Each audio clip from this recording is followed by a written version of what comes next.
விதை நெல்லை சமைத்து விடக்கூடாது என்பார்கள். விதைக்கிறதுக்காக வைத்திருக்கிற நெல்லை சோறாக்கி சாப்பிடக்கூடாது, அப்புறம் விவசாயம் செய்ய முடியாது. விவசாயம் என்ன பண்ணுவாங்கன்னா விதை நெல்லுன்னு கொஞ்சம் எடுத்து வச்சிருவாங்க.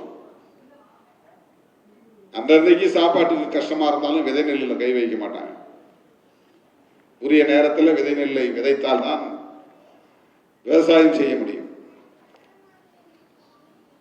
ஆகவே ஒரு கட்சியின் தலைவர் அல்லது தலைமைத்துவம் ஒரு இயக்கத்திற்கு விதை நெல்லை போன்றது.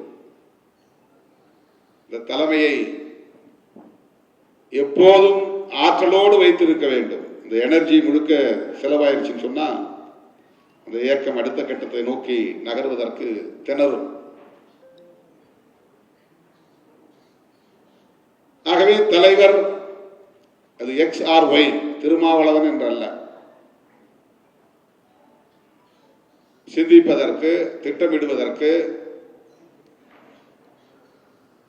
கட்சி பிரச்சனைகள் குறித்து ஆய்வதற்கு, பொறுப்பாளர்களின் பிரச்சனைகளை தீர்ப்பதற்கு கட்டாயம் நேரம் வேண்டும், தனிமை வேண்டும், ஓய்வு வேண்டும்.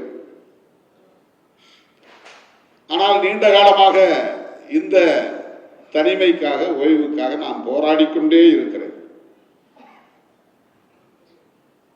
அலை எப்போது ஓய்வது, கடலில் எப்போது குளிப்பது என்று சொல்வார்கள்.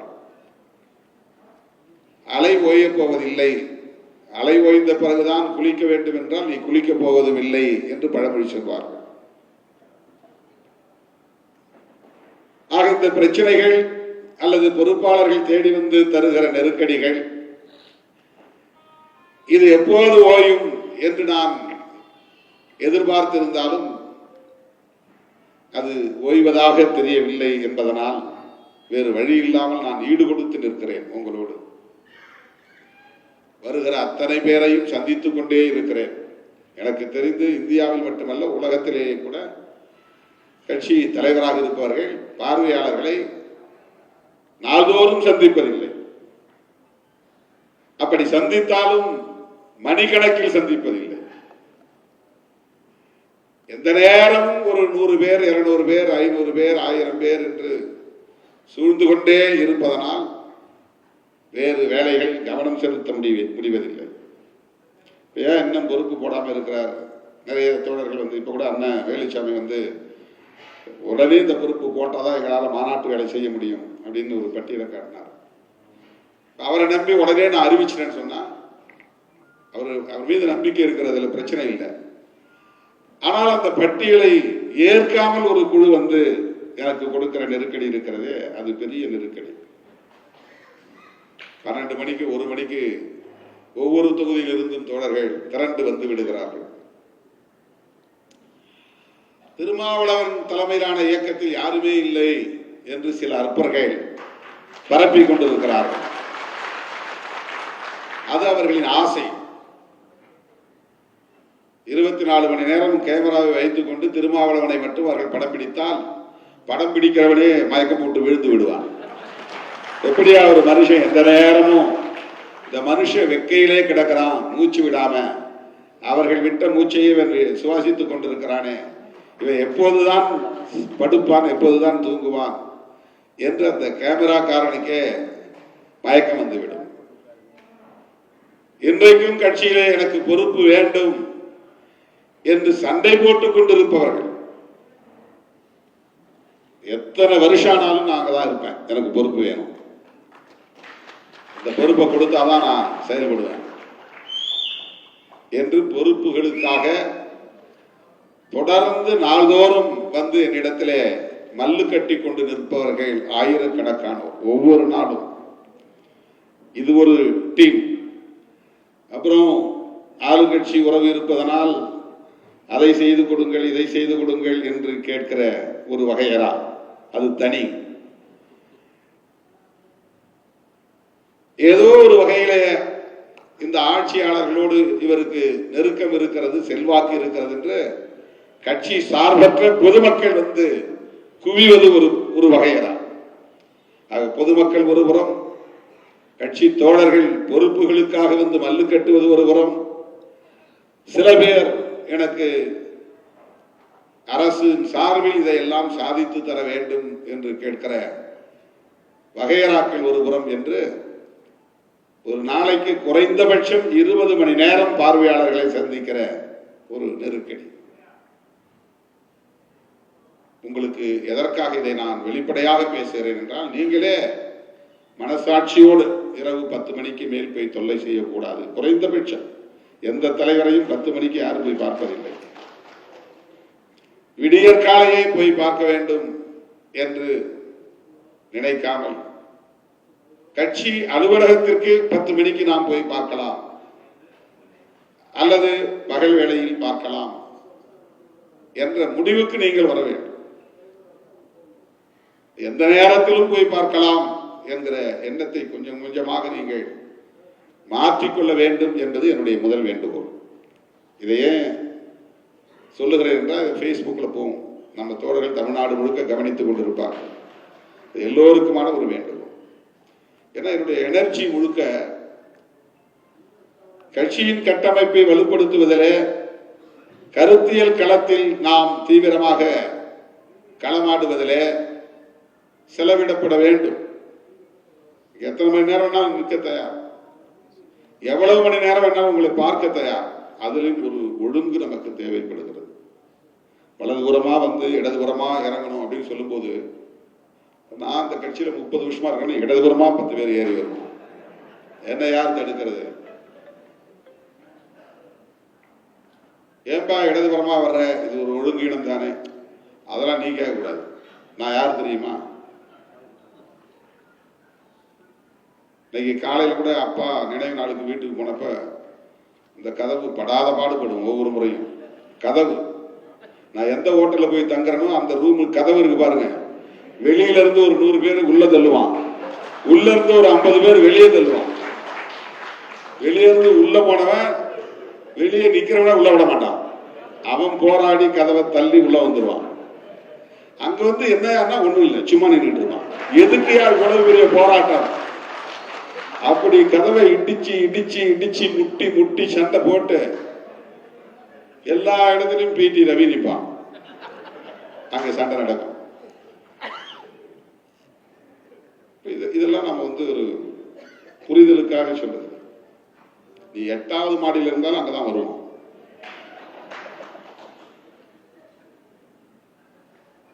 நாளுக்கு நாள் நாம் கட்சியை வலுப்படுத்த வேண்டுமானால் இது போன்ற சின்ன சின்ன பிரச்சனைகளில் நம்மிடையே ஒரு கட்டுப்பாடு என்பது வளர வேண்டும்.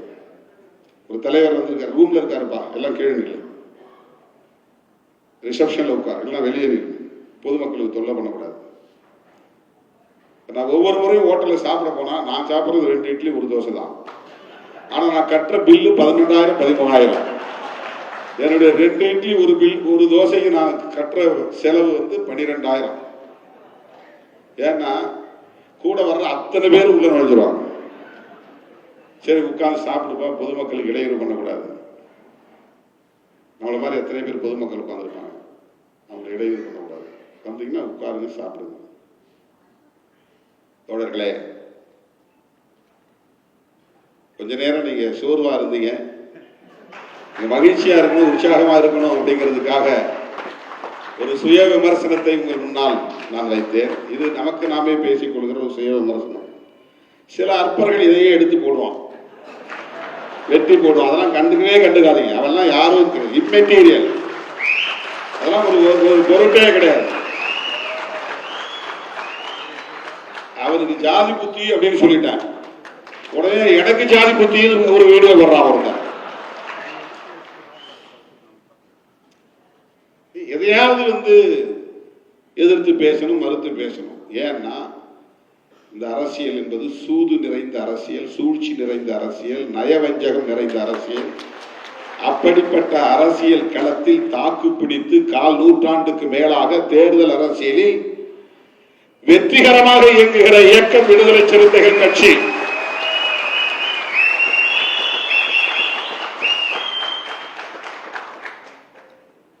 மற்ற கட்சி மாதிரி இன்னும் நான் யாருக்கும் உறுப்பினர் அட்டையை கொடுக்கல. ஆனால் வெற்றி பெற்ற கட்சி, அங்கீகரிக்கப்பட்ட கட்சி, தவிர்க்க முடியாத கட்சி, ஆட்சி அதிகாரத்தில் பங்கேற்றுள்ள கட்சி, இந்தியா முழுவதும் பேசப்படுகிற கட்சி, பிறமொழிக்காரனும் கிங் மேக்கர் திருமாவளவன் என்று சொல்லத்தக்க கட்சி. இதுதான் பல பேருக்கு அடிமை எரியுது. என்னையா பண்றான் திருமாவளவன், எப்படி இந்த கட்சியை இந்த அளவுக்கு கொண்டு வந்தா, இந்த பாயிண்ட்டுக்கு கொண்டு வந்து நிறுத்தி இருக்கிறானே, எந்த பேஸும் இல்லை, பின்புலம் இல்லை, ஆதரவு தெரிவிப்பதற்கு ஆள் கிடையாது. பாருங்க, மாநாடு இப்படிதான் 500, 200, 100 மாநில பொறுப்பாளர்களே வந்து 500 ரூபாய் தான் கொடுத்துட்டு போறாங்க. நம்முடைய சக்தி அவ்வளவுதான். ஆனாலும் இதை நாம் விடவில்லை. நீங்களும் காத்திருந்து, நீண்ட நேரம் காத்திருந்து, வரிசையில நின்று இதை எப்படியாவது அண்ணன் கையில் ஒப்படைக்க வேண்டும் என்று ஒப்படைத்து படம் எடுத்து அதை சமூக ஊடகத்திலே பதிவு செய்யக்கூடிய அளவுக்கான அந்த உறவு, தலைமைக்கும் இயக்க தோழர்களுக்கும் இடையிலே இருக்கிற அந்த உறவு, அதுதான் இந்த இயக்கத்தை இந்த அளவுக்கு கொண்டு வந்து நிறுத்தி இருக்கிறது. பதவி மட்டுமே நோக்கம் என்று சில பேர் வருவார்கள் அரசியல் கட்சிகளில். அந்த மாதிரி 1-2 பேர் தான் திருமாவளவனை விட்டு வெளியே போய் ஏதோ வாய்க்கு வந்ததை சொல்லுகிறார்கள். ஆனால் 1990 நான் இந்த இயக்கத்தின் தலைமை பொறுப்பை ஏற்ற நாளில் இருந்து என்னை ஏற்றுக்கொண்ட என் உயிரின் உயிரான விடுதலை சிறுத்தைகள் ஒருவர் கூட வெளியே போனது. அண்மையில தாவேக தரப்பில் ஒரு முக்கியமான ஆளுமை ஒருவரை சந்திச்சு பேசிட்டு இருக்கும்போது சொன்னாங்க, சார் இந்த சோசியல் மீடியாவில் சொல்றதுலாம் வந்து உண்மை இல்லை சார், உங்க கட்சியிலிருந்து ஒருத்தரை கூட உருவ முடியாது சார், எடுக்க முடியாது. ஏன்னா அந்த அளவுக்கு கருத்தியல் ரீதியாக அவர்களை நீங்கள் வளர்த்தெடுத்திருக்கிறீர்கள்.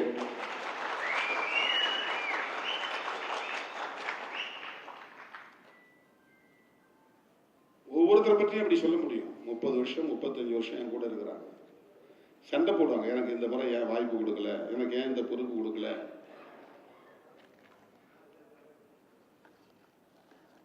ஆனால் தப்பித்தவரையும் இந்த இயக்கத்தை விட்டு வெளியே போக வேண்டும் என்கிற முடிவை அவர்கள் எடுக்கவில்லை. ரொம்ப விரல் விட்டு எண்ணக்கூடிய ஒரு சிலர் இந்த 25 வருஷத்துல அவங்க எல்லாம் தேர்தல் முடிவு எடுத்த பிறகு வந்தவர்கள்.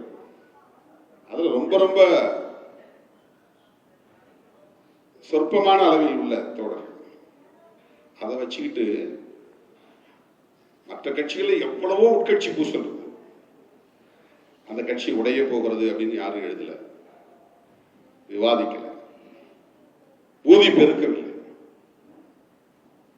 ஆனால் விடுதலை சிறுத்தைகள் கட்சியில் அவர் வெளியே போக போகிறார், இவர் வெளியே போக போகிறார், இவர் தனி கட்சி தொடங்க போக போகிறார். ஏன்னா காழ்ப்புணர்ச்சி. எப்படி திருமாவளவன் என்னதான் இவங்களுக்கு கொடுக்குறாங்க, ஊரு ஊரா பேரை எழுதி வைக்கிறாங்க, திரும்புகிற திசையெல்லாம் நீளம் சிவப்பு வண்ணமாக இருக்கிறது. 60 அடியில் 70 அடியில் குடியேற்றுகிறார்கள், வண்ண வண்ணமாக ஓவியம் தீட்டுகிறார்கள், நம்பர்லயே பேரை எழுதுறான். 7, 8, 6, 1 பார்த்தா உற்று பார்த்தா வெறும் நம்பர் தான், தள்ளி பார்த்தா பெயர். இந்த வித்தைகள் எல்லாம் இந்த இயக்க தோழர்கள் தான் செய்கிறார்கள். யாருக்கும் பணம் கொடுத்து செய்ய சொல்லவில்லை. இதெல்லாம் அவர்களுக்கு அடிவயிறு எரிகிறது. காழ்ப்புணர்ச்சி கொண்டவர்கள். கருத்தியல் அடிப்படையில் நமக்கு எதிராக யாரும் பேசி வெற்றி பெற முடியாது. ஒருத்தர் கூட அவங்களால வெற்றி பெற முடியாது. இன்னைக்கு டிபேட்ல பாக்குறீங்கல்ல, ஊடகங்கள்ல உடைய தோழர்கள் எப்படி பேசுகிறார்கள் என்று. ஆகவே எதையாவது பரப்புவது. திருமாவளவன் தமிழ் தேசியம் பேசுகிறானா, அவன் தமிழனே இல்லை அப்படி ஒரு அவதூறு பரப்புறது. என் பேரையே மாத்தி விட்டாங்க, நான் தெலுங்குன்ட்டாங்க. இவனடா தமிழ் தேசியம் பேசுறது?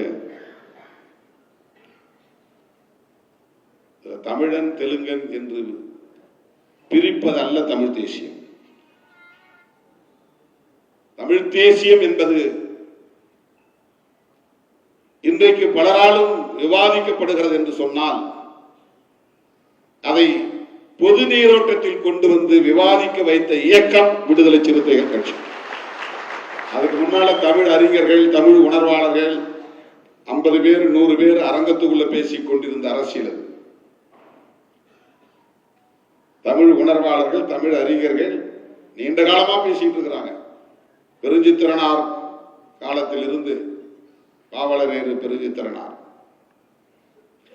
அதுக்கு முன்னாள் தனித்தமிழ் இயக்கம், அது தமிழ் தேசிய இயக்கம் சொல்ல முடியாது.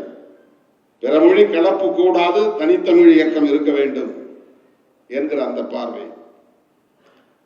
சாதி வேண்டாம், தமிழன் என்று பதிவு செய் மக்கள் தொகை கணக்கெடுப்பின் போது என்ற இயக்கம் பெருந்தலைவர் அயோத்திதாசர் முன்னெடுத்த காலம். அவரெல்லாம் பெரியாருக்கு முன்னால் 40-50 ஆண்டுகளுக்கு முன்னால் இந்த சிந்தனையை இந்த மண்ணிலே விதைத்தவர்கள். அதை தமிழ் தேசிய உணர்வோடு முன்வைத்தார் என்று நாம் சொல்ல முடியாது. சாதி ஒழிப்பு கண்ணோட்டத்தில் அதை முன்வைத்தார் என்பதுதான் நாம் புரிந்து கொள்ள வேண்டிய உண்மை.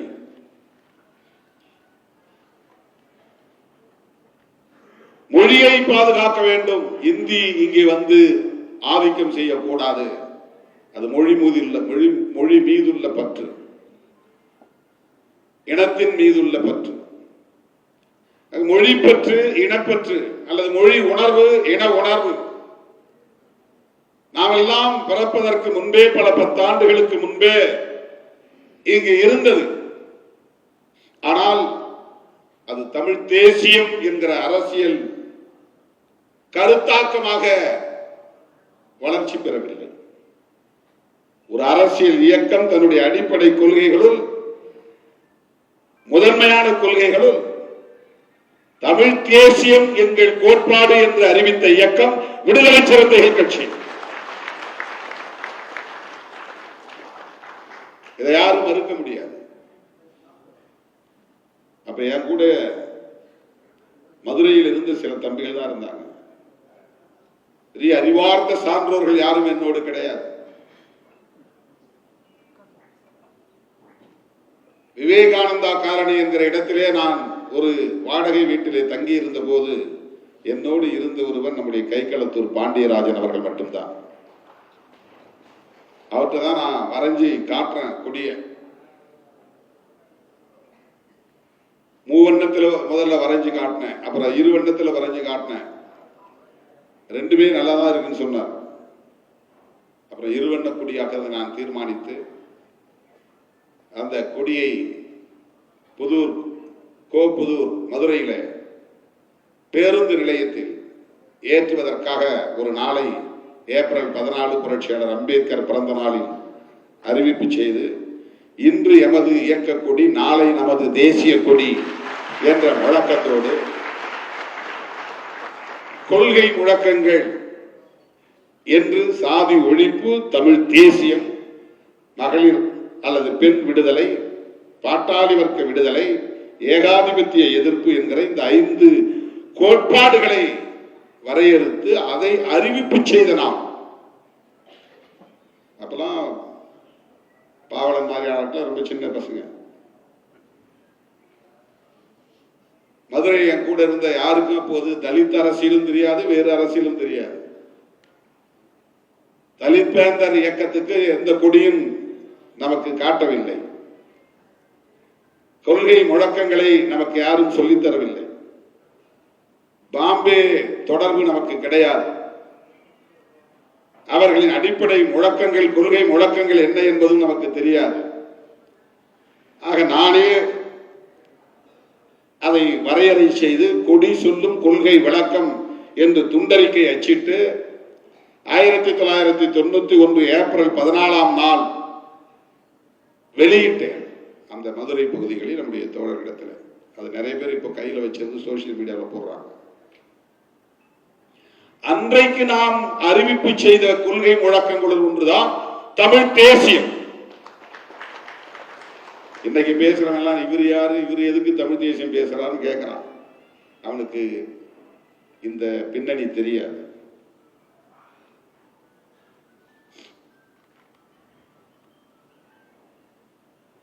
இந்திய அளவில் அம்பேத்கர் இயக்கங்கள் எந்த இயக்கமும் மொழிவழி தேசியத்தை ஒரு கொள்கை முழக்கமாக அல்லது கோட்பாட்டு முழக்கமாக முன்வைத்திருக்கிறார்கள் என்று எனக்கு தெரிந்து இல்லை.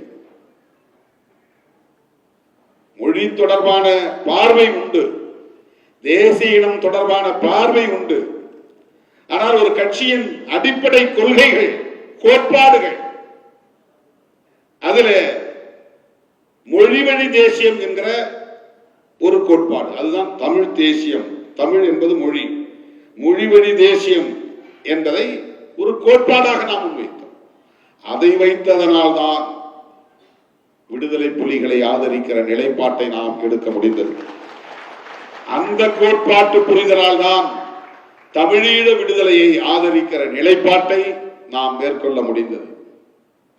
அந்த கோட்பாட்டை நாம் உள்வாங்கியதால் தான் தமிழ் பெயர் ஏற்போம் என்கிற நிலைப்பாட்டை எடுத்து ராமசாமி என்கிற இந்து பெயரை மாற்றி தொல்காப்பியம் என்கிற தமிழ் பெயரை சூட்டி அறிவிக்க முடிந்தது.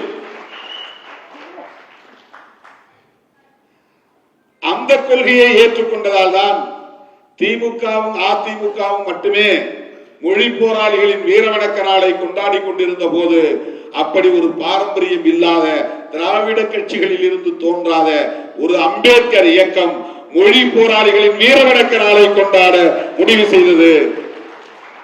ஒவ்வொரு ஆண்டும் ஜனவரி 25ஆம் நாள் கொருக்குப்பேட்டையில் இருக்கிற நடராசன் தாளமுத்து நினைவிடத்திற்கு சென்று பல்லாயிரக்கணக்கான சிறுத்தைகள் கூடி வீரவணக்கம் செலுத்துகிற நிகழ்வை கடைபிடித்து வருகிறோம். இந்த நிலைப்பாட்டை எடுப்பதற்கு எது உந்துதல் அளித்தது என்றால் நாம் உள்வாங்கி இருக்கிற தமிழ் தேசியம் என்கிற அரசியல் தான். மும்மொழி கூடாது, இருமொழிதான். இது அண்ணா சொன்னது, இது திமுக கொள்கை. அதனால் நாம் அதை பேச வேண்டிய தேவையில்லை என்று நாம் புறம் தள்ளி போகவில்லை, விலகி நிற்கவில்லை. நாம் வாங்கி இருக்கிற, உள்வாங்கி இருக்கிற அரசியல், ஏற்றுக்கொண்டிருக்கிற கோட்பாடு தமிழ் தேசியம். ஆகவே இந்த மண்ணில் இந்தி நுழைந்துவிடக் கூடாது, இந்தி வாழாக்களின் ஆதிக்கம் இங்கே வலுப்பெற்றுவிடக் கூடாது, வடவர் ஆதிக்கம் கூடாது என்கிற அடிப்படையில் மும்மொழியை ஏற்க மாட்டோம். தமிழ், ஆங்கிலம் இந்த இருமொழி கொள்கையை தமிழ்நாடு ஏற்றுக்கொண்டிருக்கிற நிலையில் இந்தியை எதிர்ப்போம் என்று இந்தி எதிர்ப்பை நாம் முன்னிறுத்துகிறோம். இந்தி எதிர்ப்பு, இந்தி திணிப்பு எதிர்ப்பு என்பது வழக்கமாக திமுக அல்லது அதிமுக, அதிலிருந்து தோன்றிய மதிமுக, இது திராவிட இயக்கங்களின் வழித்தோன்றல்கள். அவர்கள் அதை முன்னெடுப்பது வழக்கம். ஆனால் அதற்குள்ளே நுழைந்து இந்தி திணிப்பை மூர்க்கமாக எதிர்க்கிற நிலைப்பாட்டை, தீவிரமாக எதிர்க்கிற நிலைப்பாட்டை, ஒரு திராவிட இயக்கத்தை போல களமாடுகிற ஒரு நிலைப்பாட்டை தமிழ் மண்ணில் முதலாக எடுத்த இயக்கம் விடுதலை சிறுத்தைகள் கட்சி. இதெல்லாம் உங்களுக்கு ஒரு புரிதல் வேண்டும். எப்படி எல்லாம் நம்ம நிலைப்பாடுகளை எடுத்திருக்கிறோம், காய்களை நகர்த்தி இருக்கிறோம், எப்படி தாக்கு பிடித்து இந்த களத்திலே நின்று இருக்கிறோம் என்பதை புரிந்து கொள்வதற்காக சொல்லுகிறேன். இந்த இயக்கத்தை ஒரு தமிழ் தேசிய இயக்கமாகவும் இந்த கோணத்தில் இருந்து புரிந்து கொள்ள முடியும். இந்த இயக்கத்தை ஒரு பெண்ணிய இயக்கமாகவும் புரிந்து கொள்ள முடியும்.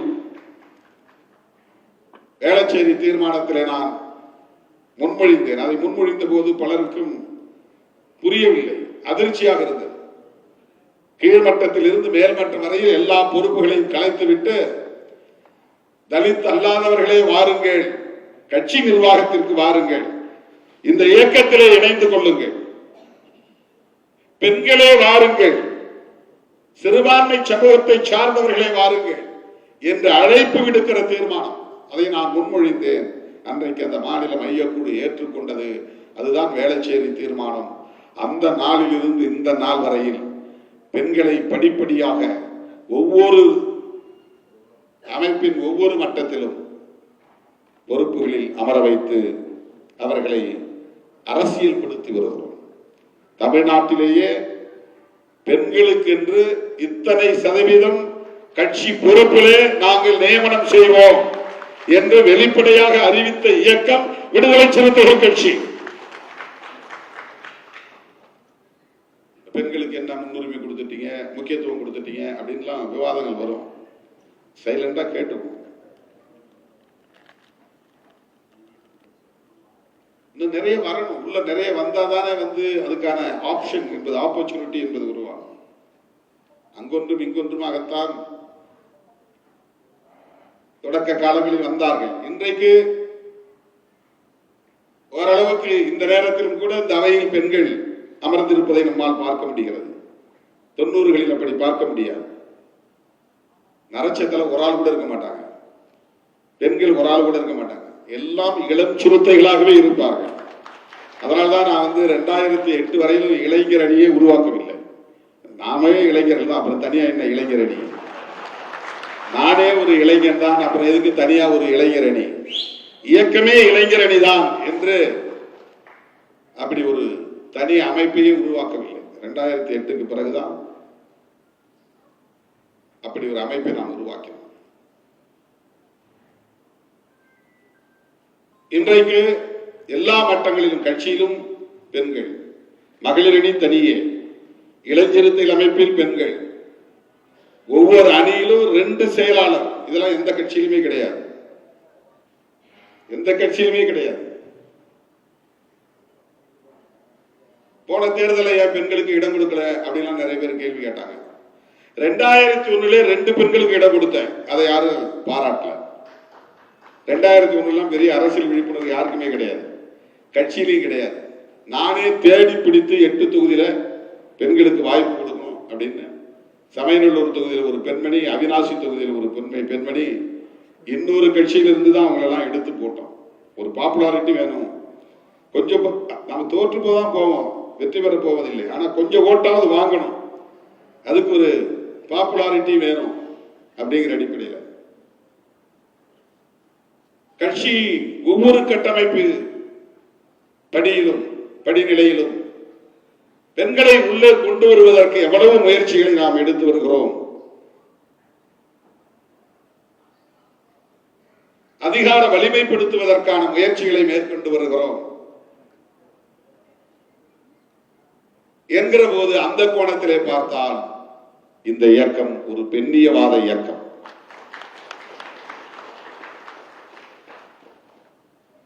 அதே போல ஏகாதிபத்திய எதிர்ப்பாக இருந்தாலும் சரி, முதலாளித்துவ எதிர்ப்பாக இருந்தாலும் சரி, தொழிலாளர்களுக்கான போராட்டங்களாக இருந்தாலும் சரி, விவசாயிகளுக்கான போராட்டங்களாக இருந்தாலும் சரி, அமைப்பு சாரா தொழிலாளர்களை அணிதிரட்டுவதாக இருந்தாலும் சரி, அதிலே நாம் எடுத்திருக்கிற நிலைப்பாடுகளை பார்த்தால் இந்த இயக்கம் பாட்டாளி வர்க்கத்திற்கான ஒரு கம்யூனிச இயக்கம், விடுதலை சிறுத்தைகளுக்கு ஒரு இடதுசாரி இயக்கம் என்று நம்மால் புரிந்து கொள்ள முடியும். இது ஒரு இடதுசாரி இயக்கம். நம்மை பார்த்து ஒரு சாதியவாத முத்திரை குத்தி ஓரங்கட்ட பார்க்கிறார்கள், ஒதுக்கி வைக்க பார்க்கிறார்கள்.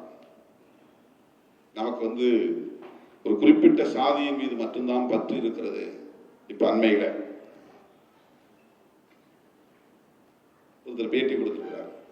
ரவிக்குமார் இந்த ஆதி திராவிட நலத்துறைய பெயர் மாற்றம் செய்தது தவறு அப்படின்னு ஒரு தலையங்கம் அனர்கேணியில எழுதியிருக்கிறார். அவர் ஒரு பத்திரிகை நடத்துறார். அது ரொம்ப நாளைக்கு முன்னால் அவர் எழுதினார். உடனே அவர் பறையர் சென்டிமெண்டோட பேசுறாரு, இவங்களாலதான் அங்க தலித் ஒற்றுமையே இல்லை அப்படின்னு பரப்ப தொடங்கிவிட்டார். ஒரு நாளும் இந்த இயக்கம் ஒரு குறிப்பிட்ட சாதி உணர்வை மட்டுமே அரசியல் லாபத்திற்காக பயன்படுத்துகிற நிலைப்பாட்டை எடுத்ததில்லை. இந்தியா முழுவதும் உள்ள ஒடுக்கப்பட்ட மக்கள் அணிதிரட்டப்பட வேண்டும், அரசியல் படுத்தப்பட வேண்டும் என்கிற பார்வை உள்ள இயக்கம் இது.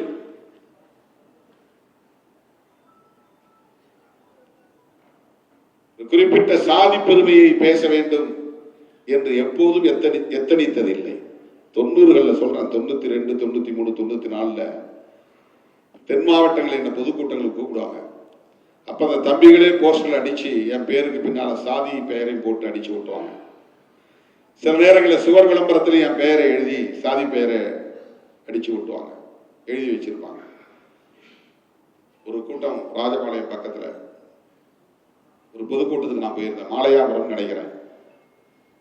அங்க நான் பேசிட்டு இருக்கும் போதே ஒரு 10 பேர் எழுந்து சத்தம் போட்டாங்க. நான் அதை பொருட்படுத்தாமலே பேசிக்கிட்டே இருந்தேன். அந்த தம்பிங்க எழுந்து விறுவிறுன்னு போய் நான் ஏற்றி வைத்து கொடியை இறக்கிட்டாங்களாம். அது எனக்கு தெரியாது. மேடையில் இருக்கும்போது நான் திறந்து வைத்த பெயர் பலகையும் உடைச்சு போட்டாங்க. வண்டியில ஏறிட்டு நான் வெளியே வரும்போது, நிகழ்ச்சி முடிச்சுட்டு வரும்போது கேட்டேன், என்னப்பா யார் அந்த கும்பல் சத்தம் போட்டாங்க, என்ன பண்ணாங்க?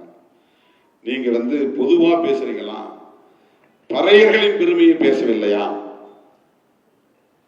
மற்றவர்கள் எல்லாம் அவங்கவுங்க சாதி பெருமையை பேசுகிறார்கள், நீங்கள் இந்த சாதி தானே, ஆகவே இந்த சாதி பெருமையை பேசாத ஒரு தலைவனை நாங்கள் ஏன் ஏற்றுக்கொள்ள வேண்டும் என்று ஆத்திரப்பட்டு ஏற்றிய கொடியை இறக்கிவிட்டார்கள், திறந்து வைத்த பலகையை உடைத்து விட்டார்கள் என்று சொன்னார். ரொம்ப மகிழ்ச்சி தம்பி, இனிமே இந்த ஊருக்கு நீங்க என்ன கூப்பிட வேண்டாம் அப்படின்னு சொல்லி நான் வந்துட்டேன். அந்த குறிப்பிட்ட சாதியை, இப்ப நான் என்ன சமுதாயம், இந்த சமுதாயம் பார்ப்பதோ அந்த சமுதாயத்தினுடைய பெருமையை பேச வேண்டும். அப்படி பேசாததுனால அவங்க பரவாயில்ல, இவங்க பரவாயில்ல, இவங்க சாதி பெருமையை பேசுறாரு, அவர் அவங்க சாதி பெருமையை பேசுறாரு, திருமாவளவன் என்னோ பொதுவான பேச்சை பேசிட்டு இருக்கிறாரு, அவரு நமக்கு வேண்டாம். நான் சொன்னேன், சாதி பெருமை பேசக்கூடியவர்களுக்காக இந்த இயக்கம் இல்லை, சாதி ஒழிப்பு பேசக்கூடியவர்களுக்காகத்தான் இந்த இயக்கம். சாதி ஒழிப்பு, அப்பதான் நான் எழுதினேன், சாதி ஒழிப்பே மக்கள் விடுதலை அப்படின்னு ஒரு முறை எழுதினேன். அதுக்கப்புறம் எழுதினேன், சாதி ஒழிப்பே தமிழ் தேச மக்கள் விடுதலை. அந்த இடத்துல தமிழ் தேசியத்தை இணைச்சேன். தமிழ் தேச விடுதலையையும் எப்போது வென்றெடுக்க முடியும் என்றால் சாதி ஒழிப்பை முன்னிறுத்துகிற போதுதான், சாதி ஒழிப்பை சாதிக்கிற போதுதான், சாதி பெருமை பேசக்கூடியவர்களால் அதை வென்றெடுக்க முடியாது. இப்போ ஆதி திராவிட நலத்துறை அமைச்சர் இந்த பேரு சமூக நீதித்துறை அமைச்சர் பேர் வச்சுட்டாங்க. இத திருமாவளவன் சொல்லிதான் மாத்திட்டாங்க அப்படின்னு ஒரு தரப்பு, இல்லை வன்னி அரசு சொல்லிதான் மாத்திட்டாங்க அப்படின்னு ஒரு தரப்பு, இல்லை நீண்ட காலமாகவே இந்த பெயரை மாற்ற சொல்லி சில பேர் முயற்சித்தார்கள், அவர்கள் இன்ஃப்ளூயன்ஸ் பண்ணி செல்வாக்கு செய்து இதை மாற்றிவிட்டார்கள்.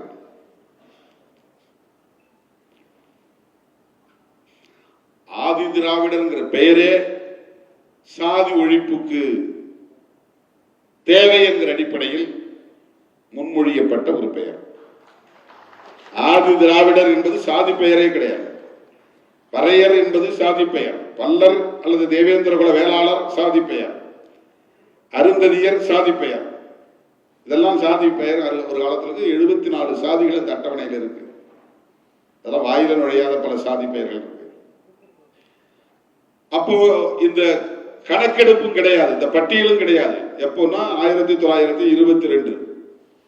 23 அந்த காலகட்டத்தில் ரெட்டமலை சீனிவாசன் பறையர் மகாஜன சபையின் பேர் வச்சது அந்த குறிப்பிட்ட பறையரை மட்டும் குறிப்பதற்காக அல்ல, இந்தியா முழுவதும் இருக்கிற அன்டச்சபிள்ஸ் தீண்டப்படாதவர் என்று சொல்லப்படக்கூடிய அனைவருக்குமான பொது பெயரே பெயர் தான். யாருக்கு அருந்ததி இருக்கிற பேர்லாம் தெரியாது, சங்கிலி இருக்கிற பேர் தெரியாது, பல்லர் தேவேந்திர குல வேளாளர் குடும்பர் இந்த பேர்லாம் யாருக்கும் தெரியாது. அப்ப பட்டியலும் கிடையாது, ஷெட்யூலே கிடையாது. அப்போ ஷெட்யூல் இருந்தா தானே ஷெட்யூல்ல யார் என்ன பேர் இருக்குன்னு தெரியும். அந்த காலத்துல அந்த லிஸ்ட் எல்லாம் கிடையாது. அன்டச்சபிள்ஸ் அப்ப பயன்படுத்தினாங்க, டிப்ரஸ்ட் கிளாஸ் அப்ப பயன்படுத்தினாங்க. இந்த பெயரே புழக்கத்தில் இருக்கக்கூடாது எதிர்காலத்துல. அதனால ஒரு இனப்பெயரை முன்னெடுத்தார் அயோத்திதாச பண்டிதர், MC ராஜா, இவர்கள் எல்லாம் இந்த அன்டச்சபிள்ஸ் அத்தனை பேரை மொத்தமாக திராவிடர் அப்படின்னு தான் அழைக்கணும். அதனால திராவிட மகாஜன சபை, இதுதான் பண்டிதர் அயோத்திதாசர் முன்னெடுத்த சொல்லாடல். அப்போ இந்த சாதி இந்துக்கள் எல்லாம் சேர்ந்து நாங்களும் திராவிடர் நீங்களும் திராவிடரா, அதாவது உயர் சாதின்னு சாதி பார்ப்பனர் அல்லாத பிற சாதிகளா இருக்காங்கல்ல, அவங்க எல்லாம் வெளிப்படையா சாதி இயக்கங்களை நடத்திய காலம் அது. ஒவ்வொரு சாதி சங்கத்துக்கும் 100 ஆண்டு 150 ஆண்டு வரலாறு இருக்கிறது. முதலியார் சங்கம்னா அதுக்கு 150 வருஷம் வரலாறு இருக்கு. ரெட்டியார் சங்கத்துக்கு அப்படி வரலாறு இருக்கு. செட்டியார் சங்கத்துக்கு அப்படி வரலாறு இருக்கு. அவங்க எல்லாம் சாதியாகவே சிந்திப்பார்கள், சாதி சங்கம் வைத்து நடத்தினார்கள், சாதி அடிப்படையிலேயே அரசியல் உரிமைகளை எல்லாம் பெற்றார்கள். படையாட்சி சங்கம் இருந்துச்சு, அதுக்கப்புறம் தான் வன்னியர் சங்கம் வந்தது. படையாட்சி வேற, வன்னியர் வேற, வன்னிய கவுண்டர் வேற, இவங்கெல்லாம் தனித்தனியா தான் அடையாளப்படுத்தப்பட்டு இருந்தாங்க. வன்னிய குல சத்திரியா அப்படிங்கிறது வேற, அது தனியா அப்படி சர்டிபிகேட் வாங்கிட்டு இருந்தாங்க. சத்திரிய குலம் அப்படின்னு தனியா, வன்னிய குல சத்திரியா அப்படின்னு பேர் வாங்க சான்றிதழ் பெற்றுக் கொண்டிருந்தார்கள். இப்ப மருத்துவர் ராமதாஸ் அவர்கள் வந்த பிறகுதான் மொத்தமா அது வன்னியர் அப்படிங்கிற அடையாளத்துக்குள்ள வந்தது. கோனார் தான் இப்ப யாதவான்னு மாறிட்டாங்க இந்த 10-20 வருஷத்துல. 1920களில் இந்த மாதிரி தனித்தனியான சாதி பெயர்கள், அன்டச்சபிள்ஸ் மக்கள் எல்லாம் ஒரே பெயரில், சாதியற்ற பெயரில் ஒரு இனத்தின் அடையாளத்தோடு, ஆரியத்திற்கு எதிரான இனம் திராவிட இனம். அப்ப திராவிட மகாஜன சபை இதான் அயோத்திதாசர் முதல்ல உருவாக்கின இயக்கத்தின் பெயர். ஏன் அப்படி திராவிடன் போனோம்? நம்மளை அடையாளப்படுத்துற அதே பெயர்ல எல்லா சமுதாயத்தையும், அன்டச்சபிள்ஸ் அனைவரையும் ஒருங்கிணைக்கணும் அப்படின்னு பறையர் மகாஜன சபை இவர் உருவாக்கினார். இன்னைக்கு பறையர்னா ஒரு குறிப்பிட்ட சாதி அடையாளம், அன்றைக்கு பறையர்னா தீண்டப்படாத அனைவரையும் குறிக்கிற சொல். ஆக தீண்டப்படாத அனைவரையும் குறிப்பதற்கு பண்டிதர் ரெட்டமலை சீனிவாசன், MC ராஜா போன்றவர்கள் எல்லாம் சேர்ந்து அன்றைக்கு நீதி கட்சி ஆட்சியில் இருந்த போது வைத்த கோரிக்கையை ஏற்று அத்தனை அன்டச்சபிள்ஸுக்கும், தீண்டப்படாதவர்களாக கருதப்பட்ட அத்தனை பேருக்குமான பொது பெயர் தான் ஆதி திராவிடர். திராவிடம் என்பது, திராவிடர் என்பது ஒரு இனத்தின் பெயர், மரபினத்தின் பெயர், சாதி பெயர். அதை சிலர் இல்ல, எங்க அடையாளத்தை நாங்க விட்டுற முடியாது, நாங்க ஆதி திராவிடர்லாம் வாங்க மாட்டோம் அப்படின்னு அந்த காலத்திலேயே சில தலைவர்கள் அதை ஏற்க மறுத்ததால் அப்படியே தனித்தனியா அது நின்று போச்சு. வட மாவட்டங்களில் இருந்தவர்கள் மட்டும், ரொம்ப நெருக்கமா அரசியல் தொடர்புகளிலே இருந்த பகுதியை சார்ந்தவர்கள் ஆதி திராவிடர்னு பேரை மாத்திக்கிட்டாங்க. அப்படி பேரை மாற்றாத சிலர் திருச்சிக்கு தெற்கன்னு எடுத்துக்கிட்டா பறையர். எனக்கே SSLC ஃபர்ஸ்ட் பேஜ்ல ஆதி திராவிடர்னு முதல்ல எழுதி கொடுத்துட்டாங்க. திட்டக்குடியில் நான் படிச்சேன். அதை கொண்டு வந்து அரியலூர் தாசில்தார் ஆபீஸ்ல கொடுத்து நான் கம்யூனிட்டி சர்டிபிகேட் கேட்டேன். அரியலூர் மாவட்ட ஆட்சித்தலைவரும் தாசில்தாரும் என்ன பண்ணிட்டாங்க, நான் சொல்றது 1978, நான் SSLC முடிச்சப்ப, இல்ல இப்படி போட்டா நான் கம்யூனிட்டி சர்டிபிகேட் கொடுக்க மாட்டேன், நீ போய் பறையன்னு எழுதிட்டு வா, அப்பதான் சர்டிபிகேட் கொடுப்பான்ட்டாங்க. அங்கனூர்ல இருந்து அரியலூருக்கு வரணும்னா நடந்துதான் வரணும், 2 காட்டை தாண்டி வரணும். எனக்கு அழுகையா அப்படி அழுக வந்துருச்சு. எப்படா திருப்பி போயிட்டு மறுபடியும் எப்படி வர்றது? அவரை அலைஞ்சி நடந்தே 2 ஆறு, 2 ஓடை, 2 காடெல்லாம் தாண்டி திட்டக்குடி போய் அங்க கொண்டு போய் எங்க ஆபீஸ், எங்க ஹெட்மாஸ்டர்கிட்ட கொடுத்தேன். அழுதுகிட்டே சொன்னேன், எனக்கு சர்டிபிகேட் கொடுக்கல சார், ஏதோ இதுல பிரச்சனை இருக்கு அப்படின்னு. இப்ப பட்டாபின்னு ஒரு சயின்ஸ் டீச்சர் இருக்காரு, அவர் வாங்கி பார்த்துட்டு கரெக்ட் தான், இவங்க சொல்லி அனுப்பிச்சிருக்காங்க, அந்த மாவட்டங்கள் எல்லாம் ஆதி திராவிடன் போட மாட்டாங்க, அங்க தனித்தனியா சாதி பெயரை சொல்லிதான் வாங்குறாங்க, அதனால இந்த ஃபர்ஸ்ட் பேஜ்ல நீங்க பக்கத்திலே எழுதுங்க அப்படின்னு இந்த ஆதி திராவிடர் பக்கத்துல பறையன் அப்படின்னு எழுதி கொடுத்தாங்க. அதை வாங்கிட்டு அரியலூர்ல கொடுத்து, அதுக்கப்புறம் எனக்கு சாதி சான்றிதழ் கொடுத்தாங்க. அதை வாங்கிட்டு போய் கொடுத்தது பிறகுதான் நான் PUC சேர்ந்த விருத்தாசலத்துல. அப்பெல்லாம் கம்யூனிட்டி சர்டிபிகேட் ரொம்ப முக்கியம். ஆதி திராவிடர் என்பது ஒரு பொது பெயர், சாதி பெயர் அல்ல. அது ஒரு இனத்தின் பெயர், சாதி பெயர் அல்ல. சாதி ஒழிப்புக்கான முயற்சியால் கையாளப்பட்ட ஒரு பெயர் சொல். அது சாதி ஒழிப்புக்காக கையாளப்பட்ட பெயர் சொல். அதை மட்டுமே அப்படியே கொண்டுட்டு வந்திருந்தா, பயன்படுத்திட்டு வந்திருந்தா, இந்த சாதி பட்டங்கள்லாம் மறந்து போயிருக்கு. இப்ப 100 வருஷம் ஆயிடுச்சு. 1922, இப்ப 2022, 100 ஆண்டுகள் கடந்து போச்சு. ஆனாலும் அதை இன்றைக்கு சுருக்கி ஒரு சாதிக்கான பெயராக மாற்றிவிட்டார்கள். நாம் அதில் பொருட்படுத்தவே இல்லை. அதை மாத்து இதை மாத்து அப்படிலாம் நம்ம போய் சொல்றது கிடையாது. அவங்களே மாத்திட்டாங்க சமூக நீதித்துறைன்னு. எங்களுக்கு அதிர்ச்சியாகத்தான் இருந்தது. வன்னியரசு என்ன கோரிக்கை வச்சாருன்னா, நாங்க எஸ்சின்றதுனால எங்களுக்கு அந்த துறையை தரணுமா, ஏன் எங்களுக்கு வேற துறை தரக்கூடாதா அப்படின்னு தான் ஒரு கேள்வி எழுப்பினார். அதாவது அந்த துறையை எங்களுக்காக விடுதலை சிறுத்தைகள் கட்சி ஒரு தலித் கட்சி என்று நீங்கள் கருதுவதாக இதிலிருந்து எங்களுக்கு தெரிகிறது. தலித்துகளுக்காக மட்டுமல்ல, அனைத்து தரப்பு மக்களுக்காகவும் போராடுகிறவர்கள் நாங்கள். ஆகவே ஏன் இன்னொரு துறை, ஏதோ ஒரு துறை XRY அதை கொடுங்களேன், இதுதான் அவர் வச்சது. அது ஏதோ விடுதலை சிறுத்தைகள் அல்லது வன்னிய அரசு சொல்லிதான் ஆதி திராவிட நலத்துறை என்பதை சமூக நீதித்துறைன்னு மாத்திட்டாங்க அப்படின்னு ஒரு கருத்து பரப்பப்படுகிறது. ரவிக்குமார் அவர்கள் அருந்ததியர் சமூகத்தில் ஒரு 7 சமூகம் ஒன்னா சேர்ந்து எங்களை அருந்ததியர் கொடுங்கன்னு வாங்கிட்டாங்க. தேவேந்திர குல வேளாளர்கள் ஒரு 7 சாதி தனித்தனியாக இருந்தது, அதையெல்லாம் ஒன்னா சேர்த்து தேவேந்திர குல வேளாளர் அப்படின்னு ஒரு சான்றிதழ், ஒரு அரசாணை வாங்கி கொண்டார்கள். மற்ற சாதிகள் அனைத்தையும், அது என்ன பேர் இருந்தாலும் 74ல் 14 போச்சுன்னா மிச்சம் 60 சாதிகளையும் மைக்ரோ லெவல்ல இல்லாம 40,000 பேர், 50,000 பேர், 10,000 பேர், 5,000 பேர், 4 பேர் அப்படிலாம் இருக்கிறாங்க சாதிகள். எஸ்சி பட்டியல்ல நிறைய சாதிகள். அவங்களுக்குலாம் இடஒதுக்கீடே கிடைக்கிறது இல்லை. மொத்தம் 74 சாதிகள்ல 3-4 சாதிகள் தான் இடஒதுக்கீட்டு பயனை அனுபவிக்க முடிகிறது. மற்றவர்கள் அதை பெற முடிவதில்லை என்கிற ஒரு விமர்சனமும் இருக்கு, குறைபாடு இருக்கு. அதனால இவங்க எல்லாத்தையும் ஒரே பேர்ல திரும்ப அதே எங்கள் முன்னோடிகள் மூத்த தலைவர்கள் கேட்டு பெற்ற அந்த அடையாளத்தின்படி ஆதி திராவிடர் என்றே ஏன் அரசாணை பிறப்பிக்க கூடாது, இதுதான் அவர் கேட்டது. அவருக்கு எந்த உற்சாதி பார்வையெல்லாம் கிடையாது, விடுதலை சிறுத்தைகளுக்கே கிடையாது. தலித்துகளுக்காக போராடுகிறோம், தலித்துங்கிற சொல்ல உடனே பயன்படுத்தக்கூடாதுமா, பிஜேபி காரணம் பயன்படுத்தக்கூடாதுமாங்க, இந்த சாதியவாதம் பேசக்கூடியவர்கள் பயன்படுத்தக்கூடாதுமாங்க. ஒரு சாதிக்கு மட்டும் போராடுகிறவன் ஒரே சாதி அடையாளத்தோடு இயங்கலாம். இந்தியா முழுவதும் இருக்கிற ஒடுக்கப்பட்ட சாதிகள் அனைவரையும் ஓரணியில் திரட்ட வேண்டும் என்கிற போது நமக்கு ஒரு பொது சொல் தேவைப்படுகிறது. அது சர்வதேச அடையாளத்தை கொண்ட சொல், அதுதான் தலித். அதுக்கு பேர் என்னன்னா நொறுக்கப்பட்ட மக்கள்னு பேர், புரோக்கன் பீப்புள்னு பேர்.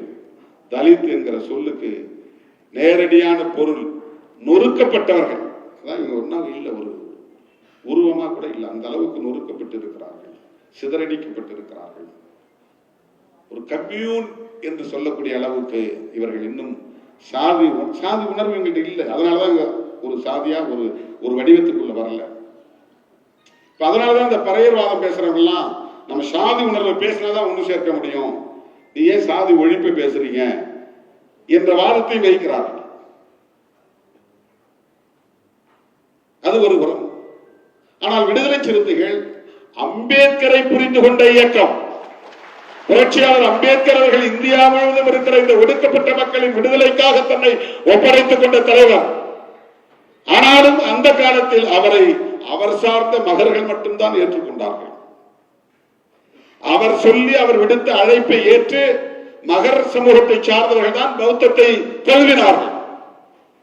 இது பிராக்டிகலா நடைமுறையில் உள்ள பிரச்சனை, அதை தவிர்க்க முடியாது. ஆனால் அவருடைய பார்வை என்பது ஒரு குறிப்பிட்ட சாதிக்கான அரசியல் அல்ல, குறிப்பிட்ட சாதிக்கான விடுதலை அல்ல, குறிப்பிட்ட சாதிக்கான மேம்பாடு அல்ல.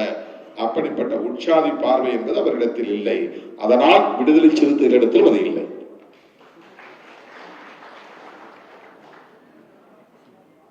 எங்களை கேட்டால் தமிழ்நாடு அரசு ஏற்கனவே இருந்தபடி இந்த துறையின் பெயரை ஆதி திராவிட நலத்துறை என்றே மாற்றுவதுதான் எங்கள் நிலைப்பாடு. அதில் எங்களுக்கு எந்த மாற்று கருத்தும் கிடையாது. சமூக நீதி என்பது அனைவருக்குமானது, சிறுபான்மையினருக்கானது, ஓபிசி மக்களுக்கானது, ஒடுக்கப்பட்ட தலித் மக்களுக்கானது, மொத்தத்தில் விளிம்பு நிலை மக்களுக்கானது. அதனால்தான் ஏற்கனவே நாம் சமூக நீதி சமூகங்களின் ஒற்றுமை மாநாடு நடத்தணும். சமூக நீதி சமூகங்கள் என்றால் எஸ்சி, எஸ்டி, ஓபிசி, மைனாரிட்டிஸ், இவங்க எல்லாம் ரிசர்வ்டு கேட்டகரிஸ். வெறும் எஸ்சி எஸ்டி மட்டுமா கோட்டா இருக்கு? ஓபிசிக்கு கோட்டா இருக்குல்ல. தமிழ்நாட்டில் பிசி, எம்பிசின்னு ரெண்டா பிரிச்சிருக்காங்க. அது ரெண்டும் சேர்ந்தா OBC. Other backward classes. Other backward கிளாஸஸ்னா எஸ்சி எஸ்டி தான் originally backward class. SC ST தான் கான்ஸ்டிடியூஷனலி பேக்வர்ட் கிளாஸ். இவங்க அதர் பேக்வர்ட் கிளாஸஸ். அவங்க மொத்தத்தில் எல்லா வகையிலும் ஒடுக்கப்பட்டவர்கள், பின்தங்கியவர்கள். இவங்க இதர பிற்படுத்தப்பட்டவர்கள். இதர பிற்படுத்தப்பட்டவர்கள் ஏற்கனவே ஒரிஜினலி பிற்படுத்தப்பட்டவர்கள் யார்? அவங்க தான் ஷெட்யூல் காஸ்ட், ஷெட்யூல் ட்ரைப்ஸ். அவர்களுக்கு இடஒதுக்கீடு இந்தியா முழுக்க இருக்கிறது, ஒவ்வொரு மாநிலத்திலும் இருக்கிறது. மைனாரிட்டிஸ்க்கு இடஒதுக்கீடு இருக்கிறது, சிறுபான்மை சமூகத்தினருக்கு இடஒதுக்கீடு இருக்கிறது. எனவே இடஒதுக்கீடு பெறுகிற இந்த சமூகங்கள் அனைத்தையும் விடுதலை சிறுத்தைகள் எப்படி காயின் பண்ணியது என்றால் சமூக நீதி சமூகங்கள் அப்படின்னு நம்ம பண்ணோம். எனவே சமூக நீதித்துறை என்றால் இது ஓபிசி இதுக்குள்ள வருவாங்களான்னா இல்ல, மைனாரிட்டிஸ் வருவாங்களான்னா கிடையாது. ஷெட்யூல் காஸ்ட், ஷெட்யூல் ட்ரைப்ஸ் தான் இந்த துறை. எனவே கடந்த காலத்தில் எப்படி இருந்ததோ அப்படியே இந்த துறைக்கு பெயரை சூட்டுவதுதான் சரி. அரசாங்கம் என்ன நிலைப்பாடு எடுக்கிறது அது அதுக்கப்புறம். அதுல நமக்கு எந்த மாற்று கருத்தும் இல்லை. தோழர்களே, இதையே உங்களிடத்தில் நான் விளக்குகிறேன் என்றால் விடுதலை சிறுத்தைகள் சாதி ஒழிப்பையும் தமிழ் தேசியத்தையும் 5 முழக்கங்களில் முதன்மை முழக்கங்களாக முன்வைத்திருக்கிறது. உடனே அப்ப பெண் விடுதலை என்னாச்சு அப்படின்லாம் கேட்கக்கூடாது. அதுவும் முதன்மை முழக்கங்கள் தான். பிரையாரிட்டைஸ் பண்ணும்போது சாதி ஒழிப்பை முதல்ல வைக்கிறோம். முதல்ல வச்சதுனால மற்றதெல்லாம் இல்லைன்னு அர்த்தம் கிடையாது. இந்த வியூகங்களையும் நாம் எல்லா தளங்களிலும் கையாள வேண்டும் என்றுதான் பொருள். பாட்டாளி வர்க்க விடுதலை அது கம்யூனிஸ்ட் இயக்கங்களுக்கு மட்டுமே உரியது என்று பலரும் சொல்லிக் கொண்டிருந்த போது விடுதலை சிறுத்தைகளின் கொள்கை ஆசான்கள் என்று வருகிற போது புரட்சியாளர் அம்பேத்கர், தந்தை பெரியார், மாமேதை கார்ல் மார்க்ஸ், பெரியார் திராவிட இயக்கங்களுக்கு மட்டும் சொந்தம், கார்ல் மார்க்ஸ் கம்யூனிஸ்ட் இயக்கங்களுக்கு மட்டும் சொந்தம் என்று இருந்த மரபை உடைத்த இயக்கம் விடுதலை சிறுத்தைகள் கட்சி. அவர்கள் அம்பேத்கரை ஏற்றுக்கொள்கிறார்களோ இல்லையோ அது வேறு. விடுதலை சிறுத்தைகளின் எழுச்சிதான் தாவேகாவின் கொள்கை அடையாளங்களையும் தீர்மானிப்பதற்கு ஏதுவாக அமைந்தது, வழிகோலியது. இன்றைக்கு தாவேகாவுடைய ஐக்கன்ஸ் அடையாளங்களில் அம்பேத்கரும் இடம்பெற்றிருக்கிறார் என்றால் அந்த அளவுக்கான ஒரு நெகிழ்வுத்தன்மையை இந்த சமூகத்திலே ஏற்படுத்தியதில் விடுதலை சிறுத்தைகளின் பங்கு மகத்தானது. தமிழ்நாட்டை பொறுத்தவரையில் வேற மாநிலங்களில் எப்படி இருக்கலாம், தமிழ்நாட்டை பொறுத்தவரையில் இன்றைக்கு எங்கள் கொள்கை அடையாளங்களுள் நாங்கள் அம்பேத்கரையும் பெரியாரையும் காமராஜரையும் வேலுநாச்சியாரையும் அஞ்சலையம்மாளையும் ஏற்றுக்கொண்டிருக்கிறோம் என்று முதலமைச்சர் மாண்புமிகு விஜய் அவர்கள் சொல்ல முடிகிறது என்று சொன்னால் அம்பேத்கரை கொள்கை அடையாளமாக வைக்கிற அளவுக்கான ஒரு மாற்றம் இங்கே உருவாகி இருக்கிறது என்றால் அதற்கு ஏற்கனவே இந்த நிலத்தை, இந்த மண்ணை பண்படுத்தியதில் விடுதலை சிறுத்தைகளின் பங்களிப்பு தான். பேசணும். மருத்துவர் ராமதாஸ் அவர்களை ஏன் நீங்க ஆதரிக்கிறீங்கன்னு கேட்டப்போ நான் ஊராய் போய் சொன்னேன். அவர் அம்பேத்கருக்கு சிலை எடுக்க முன் வந்தார். அவருடைய கொடியில் நீல வண்ணத்தை வைக்க முன் வந்தார். இதுவெல்லாம் தமிழக மண்ணில் ஏற்பட்டிருக்கிற மாற்றம். அதனால்தான் விடுதலை சிறுத்தைகளும் பாட்டாளி மக்கள் கட்சியும் ஒருங்கிணைந்து செயல்படக்கூடிய அளவுக்கான ஒரு களமும் உருவானது. இன்றைக்கும் அது இருக்கத்தான் செய்கிறது. ஆனால் அவர்கள் சோசியல் இன்ஜினியரிங் என்கிற பெயரால் சாதியவாத சக்திகளை ஒருங்கிணைத்து நம்முடனான உறவை அவர்களே பெரிய ஆழத்தை ஏற்படுத்தக்கூடிய அளவுக்கான பிளவை ஏற்படுத்திவிட்டார்கள். நாம் பொறுப்பல்ல, அவர்கள் தான் பொறுப்பு. நாம் எவ்வளவோ வழிகளோடு அவர்களை கரங்களை பற்றினோம், கைகளை கோர்த்தோம். இது வேறு அரசியல். எனதருமை தோழர்களே, சாதி ஒழிப்பு எவ்வளவு முக்கியமானதோ அப்படி தமிழ் தேசியமும் இங்கே விடுதலை சிறுத்தைகள் முதன்மைத்துவம் அளித்து உயர்த்தி பிடிக்கிறது. நம்ம தோழர்களுக்கு கூட அது கொஞ்சம் யோசிப்பாங்க, ஏன் இது நமக்கு என்ன இந்த வேலை அப்படின்னு. என்ன பல அம்பேத்கர் இயக்கங்கள் தொடக்க காலத்தில் அப்படிதான் பேசினாங்க. என்ன தமிழ் வாழ்க, பிரபாகரன் வாழ்க, இதுதான் அம்பேத்கர் அரசியலா என்று பேசியவர்கள் உண்டு. புரட்சியாளர் அம்பேத்கர் எந்த மொழிவழி அடையாளங்களுக்கும் எதிரானவர் இல்லை, மொழிவழி உரிமைகளுக்கு எதிரானவர் இல்லை. மொழி அடிப்படையில் இந்தியா இரண்டாக பிளவுபட்டு விடக் கூடாது என்பதற்காகவே இந்தியாவின் தலைநகரத்தை 2 இடங்களில் வைக்க வேண்டும், ஒன்று டெல்லி, இன்னொன்று ஹைதராபாத் என்று சொன்னவர் புரட்சியாளர் அம்பேத்கர் அவர்கள். தமிழ்தான் காலப்போக்கில் திராவிடம் என்று மாறியது என்று சொன்னவர் புரட்சியாளர் அம்பேத்கர். தமிழர் என்பதுதான் திரமிழர் என்று அழைக்கப்பட்டு திராவிடர் என்று மருவியது என்கிற சொல் ஆராய்ச்சியை பொதுவெளியில் அறிமுகப்படுத்தியவர் புரட்சியாளர் அம்பேத்கர் அவர்கள். வட இந்தியாவை பொறுத்தவரையில் திராவிடம் என்றாலே அது தமிழ் என்றுதான் பொருள், திராவிடர் என்றாலே அவர்கள் தமிழர்கள் என்றுதான் பொருள். ஏனென்றால் அவர்கள் ஆரியத்தை ஏற்றுக்கொள்ள மாட்டார்கள், பார்ப்பனியத்தை ஏற்றுக்கொள்ள மாட்டார்கள், சனாதனத்தை ஏற்றுக்கொள்ள மாட்டார்கள், அதை தீவிரமாக எதிர்க்கக்கூடியவர்கள். நம்முடைய தாய்மொழி என்ன? தமிழ். நாம் எப்படி திராவிடம் என்பதை எதிர்க்க முடியும்? ஆனா இன்னைக்கு திராவிட அரசியலை எதிர்க்கக்கூடியவர்கள் தமிழ் தேசியவாதிகளாக தங்களை அடையாளப்படுத்திக் கொள்கிறவர்கள் தமிழ் தேசியத்தை பார்ப்பனியத்திற்கு எதிராக நிறுத்தாமல், இந்துத்துவத்திற்கு எதிராக நிறுத்தாமல், இந்தி வாழாக்களுக்கு எதிராக நிறுத்தாமல், பார்ப்பன பணியாக்களுக்கு எதிராக நிறுத்தாமல், வடவர் ஆதிக்கத்திற்கு எதிராக நிறுத்தாமல், ஆரிய ஆதிக்கத்திற்கு எதிராக நிறுத்தாமல், தெலுங்கர்களுக்கு எதிராக போய் நிறுத்துகிறார்கள். கருணாநிதி எதிர்ப்பிலை கொண்டு போய் நிறுத்திவிட்டார்கள். திமுக எதிர்ப்பிலை கொண்டு போய் முடக்கிவிட்டார்கள். திமுக எதிர்ப்பு என்பது வேறு, அது அரசியல் பகை. திமுக என்கிற ஒரு அரசியல் இயக்கத்தை எதிர்ப்பது என்பது வேறு. ஆனால் திமுகவை எதிர்ப்பதுதான் தமிழ் தேசியத்திற்கான ஒரே வழி என்று சொல்லுவது என்பது வேறு. கருணாநிதிக்கு பேனா வைத்தால் உடைப்பேன், இது திமுக மீதான வெறுப்பு.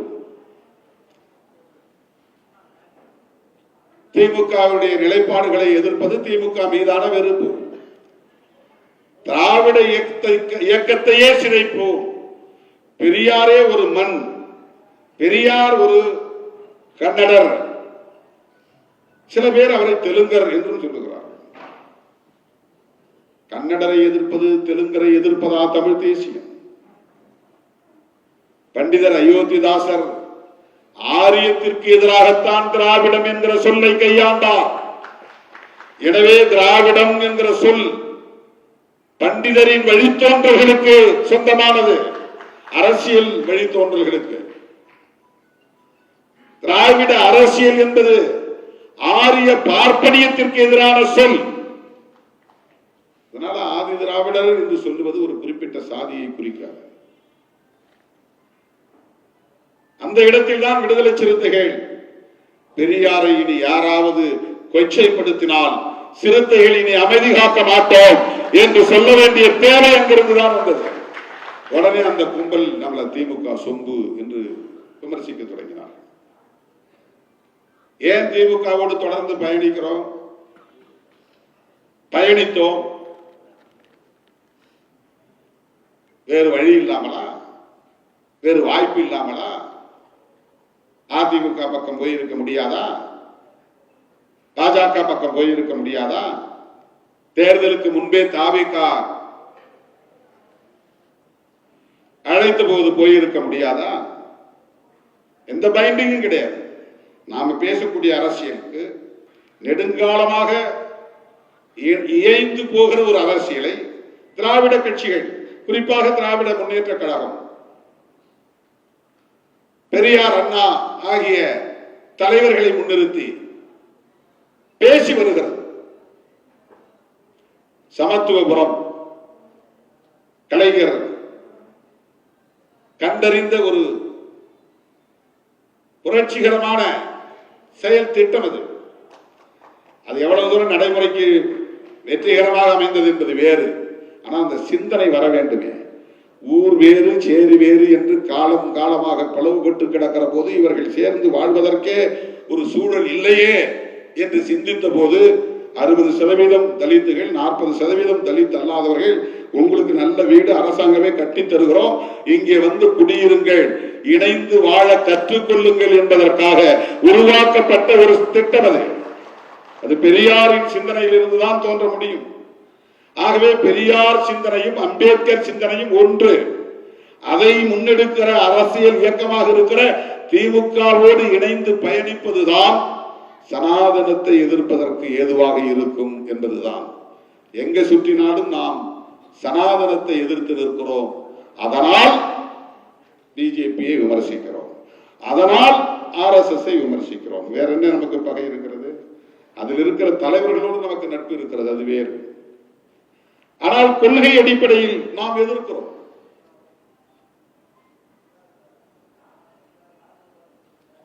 சாதி ஒழிப்பை முன்னிறுத்துகிற போது சனாதனத்தை எதிர்க்க வேண்டிய தேவை உருவாகிறது.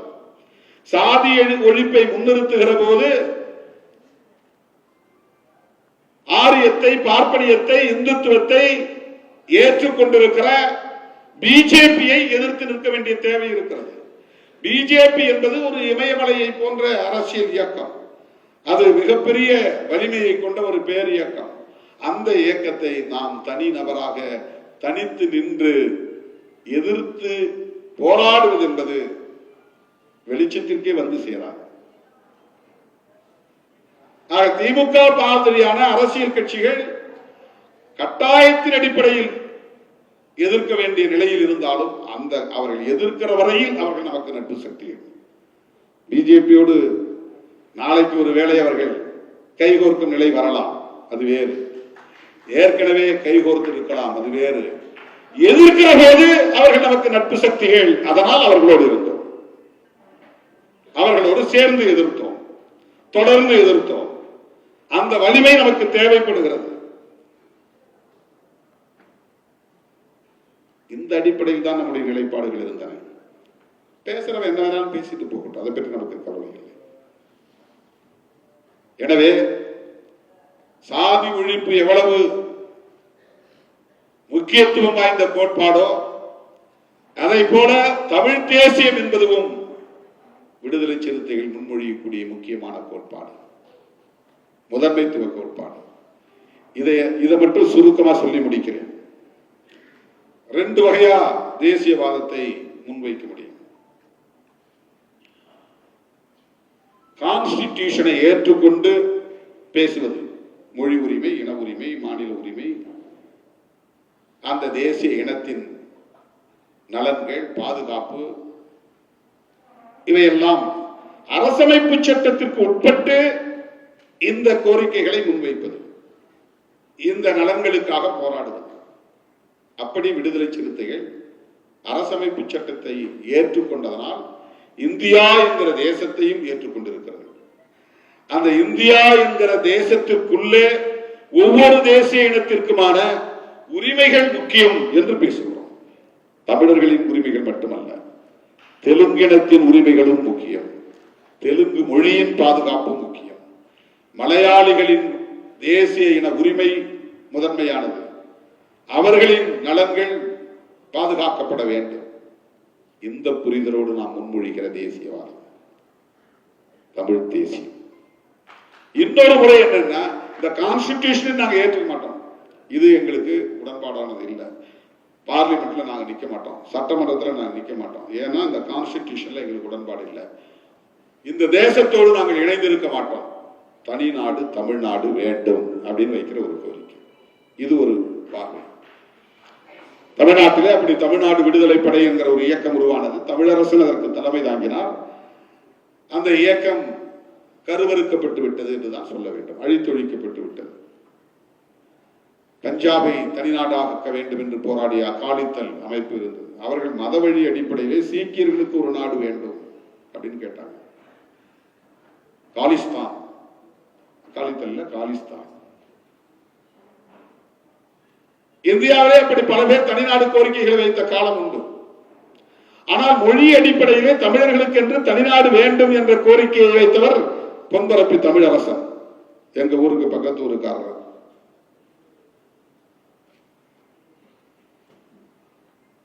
அது கான்ஸ்டிடியூஷனை ஏற்றுக்கொள்ளாத ஒரு கோட்பாடு, நிலைப்பாடு, கொள்கை. தனி தமிழீழம் வேண்டும் என்பது அண்ணன் பிரபாகரன் முன்வைத்த கோரிக்கை. தனி தமிழீழம், சிங்களவனோட எங்களால் சேர்ந்து வாழ முடியாது, எங்களுக்கு என்று தாயகம் உண்டு, தேசியம் உண்டு, தன்னாட்சி வேண்டும். தாயகம், தேசியம், தன்னாட்சி. உங்க கான்ஸ்டிடியூஷனை நாங்கள் ஏற்றுக்கொள்ள முடியாது, நாங்களே உருவாக்கிக்குவோம். உங்க பார்லிமெண்ட் எங்களுக்கு வேண்டாம், நாங்களே பார்லிமெண்ட் உருவாக்கிக்குவோம். உங்களுடைய வர்த்தக உறவு தனி நாடுகள் என்கிற அடிப்படையில், ஓ நாடு என் நாட்டுக்கு இடையில வர்த்தக உறவு வைத்துக் கொள்வோம். எங்கள் உற்பத்தி எங்களுக்கானது. இது ஒரு தேசியம். இது கான்ஸ்டிடியூஷனை ஏற்றுக்கொள்ளாத தேசியவாதம். நாம் அங்கே முன்வைப்பது இந்திய அரசமைப்பு சட்டம், புரட்சியாளர் அம்பேத்கர் அவர்களால் வகுத்தளிக்க பெற்ற சட்டம். அந்த சட்டத்தின்படி இந்தியாவை ஒரு சமத்துவ இந்தியாவாக வென்றெடுக்க வேண்டும். அதற்கு சுதந்திரம், சமத்துவம், சகோதரத்துவம் என்கிற உயிர் மூச்சு கோட்பாடுகள் முக்கியம். செக்யூலரிசம் என்கிற மதச்சார்பின்மை முக்கியம். புளூரலிசம் என்கிற பன்மைத்துவம் முக்கியம். பெடரலிசம் என்கிற கூட்டாட்சி தத்துவம் முக்கியம். இதையெல்லாம் ஏற்றுக்கொண்ட விடுதலை சிறுத்தைகள் கட்சி, எங்கள் தாய்மொழி தமிழ், அது நீண்ட நெடிய பாரம்பரியம் உள்ள ஒரு மொழி. அந்த மொழியை இந்தி அழித்துவிடக் கூடாது, அதை பாதுகாக்க வேண்டும். அந்த மொழியை பேசுகிற தேசிய இனம் தனித்துவத்தோடு இயங்க வேண்டும். அவர்களை பிறமொழி பேசக்கூடியவர்கள் ஆதிக்கம் செலுத்தக்கூடாது. எங்களுக்கென்று உருவாகி இருக்கிற மாநில அரசு சுதந்திரமாக இயங்க வேண்டும். இந்திய ஒன்றிய அரசின் தலையீடுகள் இருக்கக்கூடாது. அதற்கு எங்களுக்கு தேவை மாநில சுயாட்சி. ஆக மாநில சுயாட்சி தான் நாம் பேசும் தமிழ் தேசியத்தின் முதன்மையான கருத்தியல். இரண்டாவது மிக மிக முக்கியமானது, அம்பேத்கரின் பார்வையில் சாதி ஒழிப்பதன் மூலம்தான் தமிழ் தேசியத்தையும் பாதுகாக்க முடியும், தேசிய இனங்களின் நலன்களை பாதுகாக்க முடியும். ஏனென்றால் சாதி இருக்கிற வரையில் இவன் தமிழனாகவும் ஒன்றுபட முடியாது, தெலுங்கனாகவும் ஒன்றுபட முடியாது, மலையாளியாகவும் ஒன்றுபட முடியாது, மராத்தியனாகவும் ஒன்றுபட முடியாது. சாதி இவனை கூறு போட்டு எப்போதும் பிரித்தே வைத்திருக்கும். எனவே அந்த மொழி அடிப்படையிலான தேசிய இன ஓர்மை உருவாக வேண்டுமானால் பாரதிய ஜனதா முன்மொழியக்கூடிய மதவழி தேசியத்தை அனுமதிக்க கூடாது. மதவழி தேசியம் பேசக்கூடிய அவர்கள் இந்தியாவை இந்துக்களின் தேசமாக அறிவிக்க வேண்டும் என்று துடிப்பவர்கள். அப்படி என்றால் இந்து மதம் அங்கீகரிக்கிற சாதிய கட்டமைப்பை பாதுகாக்க வேண்டும் என்பதற்காகத்தான் சாதி பெருமையை பேச சொல்லுகிறார்கள். நீ பறையன்னு பேசு, உனக்கு என்ன வேணாலும் உதவி செய்யறோம். சங்கராச்சாரி உட்பட அத்தனை சங்பரிவார்களும் சாதி பெருமையை பேசக்கூடியவர்களை ஊக்கப்படுத்துவார்கள். திருமாவளவனை திட்டு, அவனை விமர்சனம் பண்ணு, அவனுக்கு எதிராக பேசு, மாதா மாதம் கைக்கூலி வாங்கிக்கோ. இப்படி நம்மளை வச்சு குறைக்கிறவன் நிறைய பேர் இருக்கிறான். திருமாவளவனை திட்டினால் பிழைக்க முடியும், வயிறு கழுவ முடியும். ஏனென்றால் அவர்கள் சாதியை வளர்ப்பதற்காக ஒரு தேசியத்தை பேசுகிறார்கள், மதவழி தேசியம். நாம் சாதியை ஒழிப்பதற்காக ஒரு தேசியம் பேசுகிறோம். எனவே நாம் பேசும் தமிழ் தேசியத்தில் இன்னொரு கூறு சாதி ஒழிப்பு. இந்த இரண்டு அம்சங்களையும் உயர்த்தி பிடிக்கிற இயக்கம் ஒரே இயக்கம் விடுதலை சிறுத்தைகள் கட்சிதான். இதை பிரகடனப்படுத்துகிற மாநாடுதான் வருகிற ஆகஸ்ட் 17 உளுந்தூர்பேட்டையில் ஒருங்கிணைக்கப்படுகிறது. இதுவரையில் நாம் நடத்திய மாநாடுகளை எல்லாம் வெல்லக்கூடிய மாநாடாக இந்த மாநாடு அமைய வேண்டும். எஞ்சியுள்ள 30 நாட்களும் நீங்கள் தீவிரமாக களப்பணி ஆற்ற வேண்டும். ஒவ்வொரு கிராமத்திலிருந்தும் வண்டிகள் புறப்பட்டு வர வேண்டும். அந்த மாநாட்டை வெற்றி பெற செய்ய வேண்டும் என்று கேட்டு கொடையளித்த தோழர்கள் திருச்சி மண்டல செயற்குழுவின் மூலம் 7,06,300 ரூபாய் வழங்கிய தோழர்களுக்கு நன்றி. கட்டாயம் ஒவ்வொரு தொகுதி மாவட்டத்தின் சார்பிலும் குறைந்தபட்சம் 1 லட்சம் ரூபாய் நீங்கள் கொடையளித்தால்தான் இந்த மாநாட்டை வெற்றிகரமாக நடத்த முடியும் என்பதை தெரிவித்து முடிக்கிறேன். நன்றி, வணக்கம்.